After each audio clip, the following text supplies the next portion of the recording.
After 21-year-old Brandon Teena reported being raped by two men, the rapists broke into the home he lived in and murdered him and two others. On New Year's Eve in 1993, Brandon Teena was murdered in a hate crime over his gender identity in Humboldt, Nebraska. The horrific crime brought attention to the violence and bigotry the trans community faces, especially after the Oscar-winning feature film Boys Don't Cry and the moving documentary The Brandon Teena Story were made about Brandon. Brandon was a transgender man who had a rough start in life. His father died before he was born, and he and his older sister Tammy were raised first by their maternal grandmother. When Brandon was 3, his mom Joanne Brandon came back into the picture and took custody of the children. During their childhood, Brandon and Tammy were sexually abused by an uncle for years. Brandon decided to make a fresh start and moved to Falls City, Nebraska, in 1993.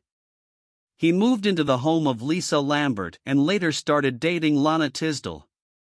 There, he befriended ex-convicts John L. Lotter and Marvin Thomas Tom Neeson.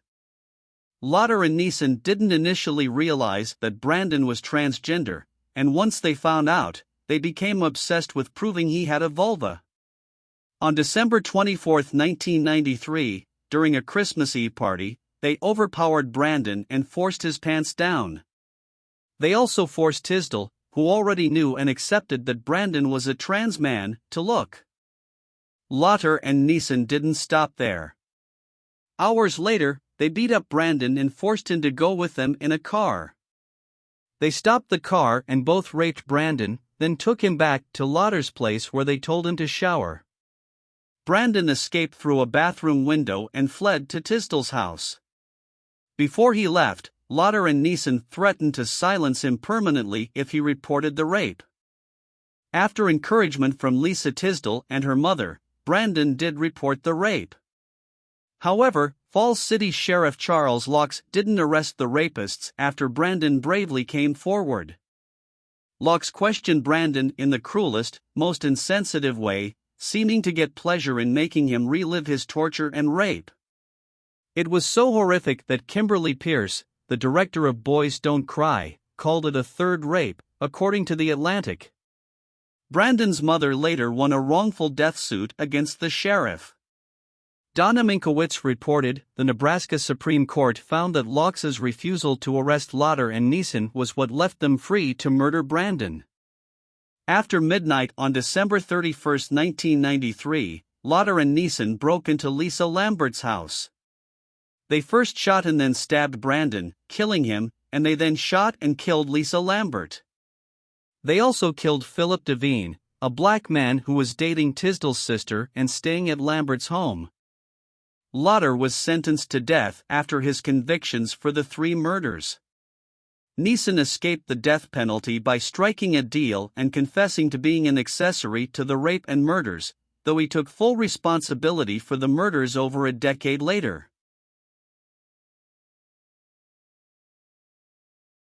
Authorities used a discarded napkin and hot dog container to connect a Minnesota man with the cold-blooded murder of a woman found brutally stabbed in her home nearly 30 years ago. On June 13, 1993, property supervisors at an apartment building in Minneapolis entered the unit belonging to 35-year-old Genie Childs after a neighbor complained about a leak, according to a probable cause statement obtained by the Washington Post. Once inside the residence, they found the shower running and Childs dead from what was later determined to be 65 stab wounds to her chest, neck, arms, and other parts of her body. The attack on Childs was prolonged and occurred throughout the apartment, which she used for meetings with customers, the probable cause document states. A bloody footprint was found near her body, and genetic material from an unknown male was recovered from multiple pieces of evidence that included a towel, washcloth, comforter, and t-shirt. Investigators at the time were unable to identify a suspect in the murder case, but they recently got a break after genetic genealogy and commercial websites allegedly narrowed down the list of those who could have contributed the unknown DNA to just 2 people, officials said.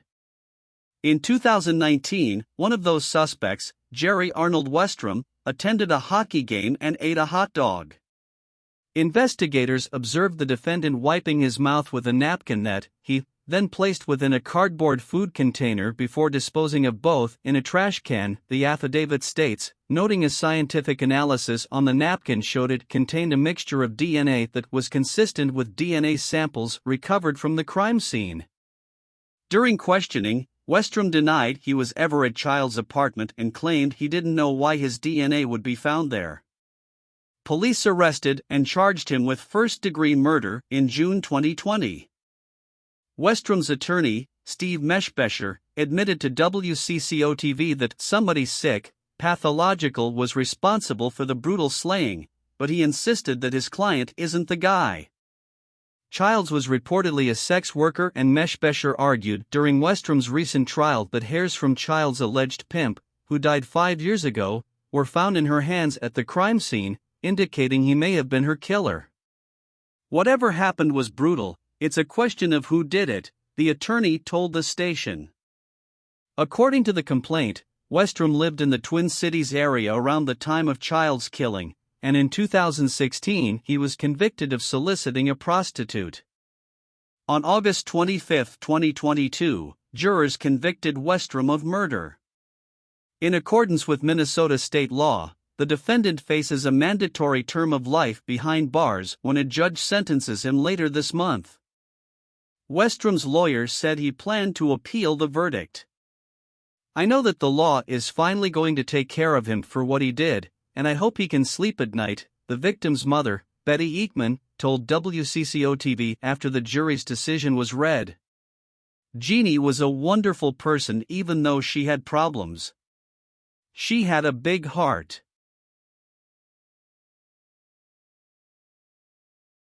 Advances in DNA technology led to the July 2022 arrest of John Kevin Woodward for the murder of 25-year-old Laurie House.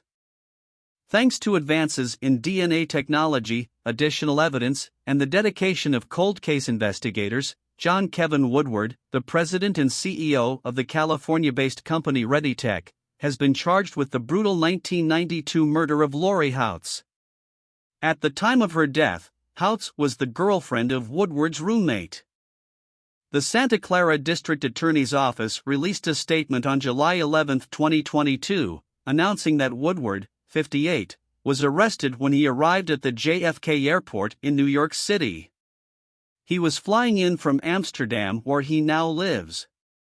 Still an American citizen, he will be arraigned in Santa Clara County, in California, where the murder took place.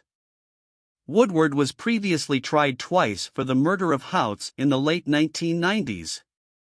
In the second trial, the jury could not reach a verdict, so the case was dismissed by the judge because he concluded there was insufficient evidence. Woodward then moved to the Netherlands. When she learned of the news that Woodward was arrested, House's sister, who requested to only be identified as Cindy, told ABC 7 News, "My first reaction was like, yes. Yay. And then you come down from that and you go, she's not coming home." Laurie House was only 25 years old when she was murdered. Her body was found in her vehicle by a passerby on September 5, 1992. It was parked in the 1300 block of Crittenden Lane in Mountain View, California. The rope that was apparently used to kill her was still around her neck. In addition to other signs of a struggle, her footprints were found on the interior of the windshield, showing how hard she tried to fight for her life. Her undisturbed purse was found nearby. An investigation soon revealed Woodward as the prime suspect. He was known to be jealous of House, and he had an unrequited romantic attachment to her despite the fact that she was his roommate's girlfriend. House's boyfriend asked Woodward if he killed her while police listened to the conversation, and Woodward responded by asking what investigators knew. At the time, Woodward's fingerprints were found outside the car, but police couldn't show evidence to prove had been inside the car at the time. Police detectives started to re-examine the House case in late 2020. They re-examined and resubmitted evidence from the investigation to the Santa Clara County Crime Lab for renewed analysis, reported MSN. Evidence soon came back that matched Woodward's DNA, and over 80 latent fingerprints taken back in 1992 were re-examined, which revealed that even more fingerprints belonging to Woodward were found at the scene of the murder. If Woodward is convicted, he'll likely spend the rest of his life in prison. After the recent arrest of Woodward, Deputy District Attorney Rob Baker of the Santa Clara County DA's office told People, "I'm thrilled that we have a second chance to seek justice for Laurie after nearly 30 years. It's so rare that new evidence is discovered decades after a case is dismissed, giving us another shot at holding Mr. Woodward accountable." The arrest of Mr. Woodward is a testament to advances in forensic science. Without those advances, we never would have been able to refile this murder case, he stated. Laurie House was a beloved family member and friend to many. Although she was only 5 feet tall, she had a huge heart and her humor and spunk were endearing to all, the House family said in a statement that was issued through the Mountain Valley Police Department. The way Laurie lived and treated people was a stunning example of what was right in the world. She was a gem to so many, but her bright life was taken from us at the age of 25. We are hopeful that justice can finally be served for Laurie and incredibly appreciative of the law enforcement agencies who have never given up on her.